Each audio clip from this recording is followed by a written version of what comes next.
এইভাবে ফোতা হয়ে যাওয়া মুড়ি ভেজে খেতে কী যে মজার।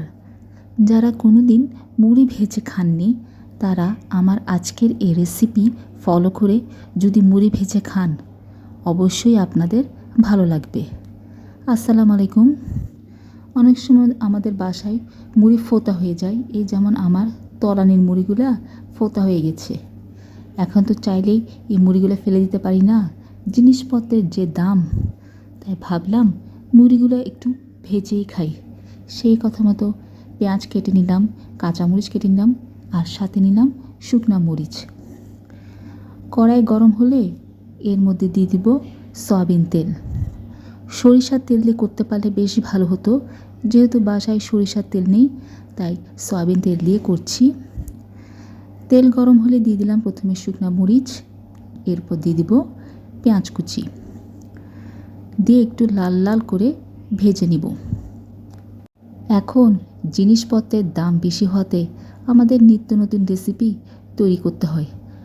যদিও এই রেসিপি অনেক পুরানো, কিন্তু এর আগে কখনো খাওয়া হয়নি। ইউটিউব ঘেঁটে এই রেসিপিটা পেয়েছি, দেখলাম বেশ ভালোই হয়, আমার মেয়েও বেশ পছন্দ করেছে। তো পেঁয়াজ শুকনো মরিচ ভাজা হয়ে গেছে, এখন দিয়ে দিচ্ছি হলুদ গুঁড়া এবং স্বাদ মতো লবণ। সব কিছু দিয়ে আবার খুব ভালোভাবে মিশিয়ে নিচ্ছি। এর আগে কালি জিরা দিয়ে একবার করেছিলাম, কিন্তু খেতে আমার এতটা ভালো লাগেনি। অনেকে দেখলাম কালি জিরা দিয়েও করে, কারি পাতা দিয়েও করে, যেহেতু আমাদের এখানে কারি পাতা নেই সেজন্য দেওয়া পসিবল না। এখন মুড়ি ঢেলে দিয়ে দিচ্ছি, সব কিছু খুব ভালোভাবে মিশিয়ে নিব যাতে মশলাগুলা মুড়ির সাথে ভালোভাবে মিশে যায়। চুলার আঁচ অবশ্যই মিডিয়াম রাখতে হবে, না হলে মুড়িগুলা পুড়ে যেতে পারে। বিকালবেলা যখন কোনো নাস্তা থাকে না তখন প্রায় আমি এভাবে মুড়ি ভেজে খাই। এমনি এমনি খেতে ভালো লাগে, আবার চার সাথেও খেতে খুব বেশি ভালো লাগে। এখন দিয়ে দিচ্ছি কাঁচামরিচ কুচি, যেহেতু আমি একটু বেশি ঝাল খাই সেজন্য দিয়ে দিলাম আর কি। তৈরি আমার মুড়ি ভাজা।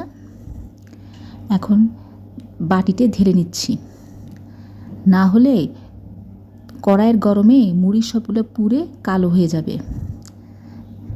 তাড়াতাড়ি ঢেলে নিলাম। আজকে এই মুড়ি ভাজাটা আমি চায়ের সাথে খাবো, সেজন্য চুলায় পানি দিয়ে দিলাম চা বানানোর জন্য।